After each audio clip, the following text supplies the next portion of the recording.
Welcome to Freestyle Friday. We're recording this first time in our new studio in our new house. If you're watching this on YouTube, you can see the background. We changed it up just a little bit, went with a little bit of a blue color, but new lighting, new computer system, same old camera. We tried a different camera, it just didn't work out the way we wanted it to, so we went back to the one we had previously. So we're still happy with the Canon we've had for a few years. If this is your first time to Freestyle Friday, it's exactly what it sounds like. Uncut, unedited, unscripted, just Chris Welton and a microphone. And sometimes it's a rant, sometimes it's a story something I've just learned, or sometimes I just get on here and chop it up a little bit. I'm actually recording this on a Friday, which is extremely rare. But I had some time this morning before I had some appointments, so I figured I would get on here and just have a conversation today. And what I want to talk about today is understanding that not everybody's going to show up the way you want them to, right? They're going to show up how they want to show up. No matter what you do or how much you try to pour into some people, they're just going to show up the way they want to show up. There's not much you can do about that. And what I've noticed lately is it's the month of June, and a lot of my clients have a lot of travel, a lot of things going on. So when we do that, it throws our schedule off quite a bit. And it's hard not to take that personal, right? When someone cancels last minute or has to rearrange some things, especially if you're in the position I'm in where you put a lot of effort and prep work into preparing for your clients. And a last minute cancellation can send you in a different direction. But what I wanted to share with you today was, it's not about you. They're not canceling on you. They just didn't do a good job of planning or setting up their calendar. They've got other things to do, other things going on. Life happens, right? Life happens.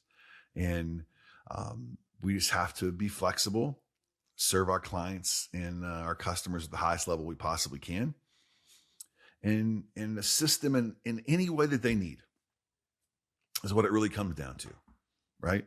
Assist them in any way that they need. So remember that today, if one of your appointments cancels or somebody doesn't show up to a call or what that might be like, it's not you. They've got other things going on in their life that can be a lot more important than that call they have with you that day.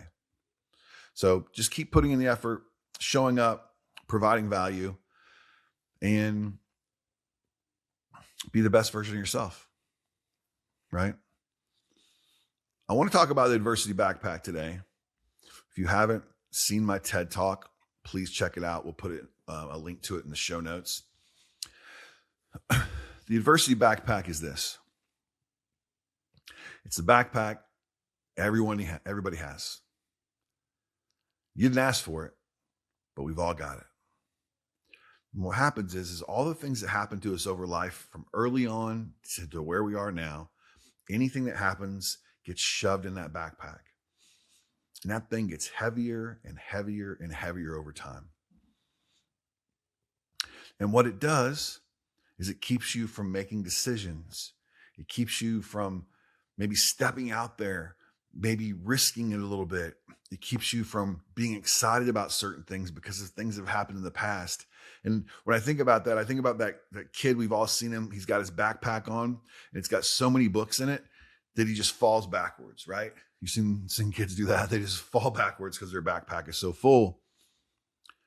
I know a lot of you on this call right now, your backpack is so full that you feel like you're falling backwards.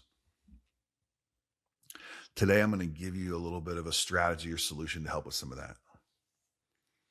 I want you to sit down and grab a notebook and write down what's in that backpack. What adversity is in that backpack that's keeping you from taking that next step, going after that next thing you want to do, that's causing you to go back to that bad relationship, or causing you to stay in that stagnant job you don't want to be in, or causing you to have these beliefs about yourself because of the things you've been through in the past. And when you've got those written down on the other side of the piece of paper, I want you to write this. When was the last time you won? What are key memories on things you've gotten through, right? Gotten through a tough relationship, closed that big deal, that physical challenge, whatever that is, we call those receipts. And I can tell you this, those receipts will more than counterbalance the adversity that's stacked up in that backpack. I had to pull some receipts this week. I was in this spot where I was feeling down on myself about some things that weren't going just right, the way that I thought they should go. We all know what happens then. As soon as we think it goes one way, God laughs and throws life at us. Things weren't going the way I wanted them to go, and my backpack was feeling heavy and weighing me down. And I had to take some of my own advice. So I went back through and I started pulling receipts. What have I been through in the past? Oh, I've been through something tougher than that. This won't take long. We can get through it. It shortens the time we spend in the adversity downward cycle by grabbing those receipts and using it as a bridge or a ladder to climb back out. Okay.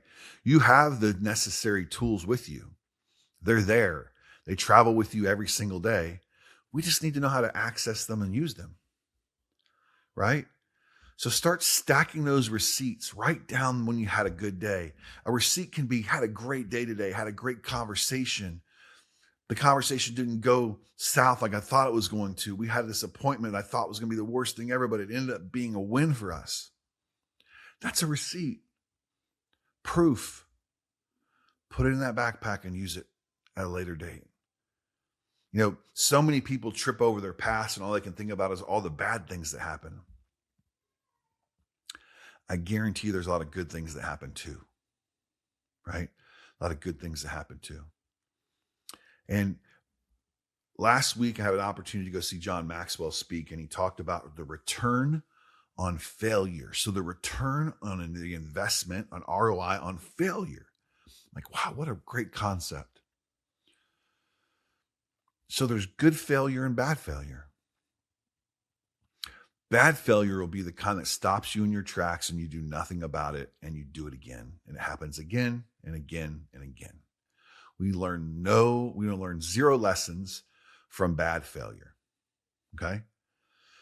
Good failure is when we fail at something, we learn a lesson to be able to get through that next time, to make better decisions, right? Now, I've got tons of bad failures where I've done it again and again and again and again. I'm kind of bullheaded, right? A little stubborn. But then there's a lot of other failures in my life where I've gone, oh, not going to touch that hot stove again. Oh, not going to let somebody burn me like that again in a relationship. Oh, I better get that in writing because last time I trusted someone that didn't work out. So think about that. Your return on failure. Failure is a requirement. Adversity is a requirement. They're both requirements for growth. If you want to get somewhere else, somewhere else other than where you are currently, you're going to have to go through some adversity, some failure to get where that is. This new house, this new studio, I had to go through significant failures and lessons to be able to get the house we're in right now. That was part of it. And once you realize that, you get a lot better at handling those things. It doesn't get easier, but you get better. Thanks for tuning in. Please share it with someone who you think would like to listen to this, or someone might be able to help. Post a nice comment, and we'll see you next time on Freestyle Friday. Take care.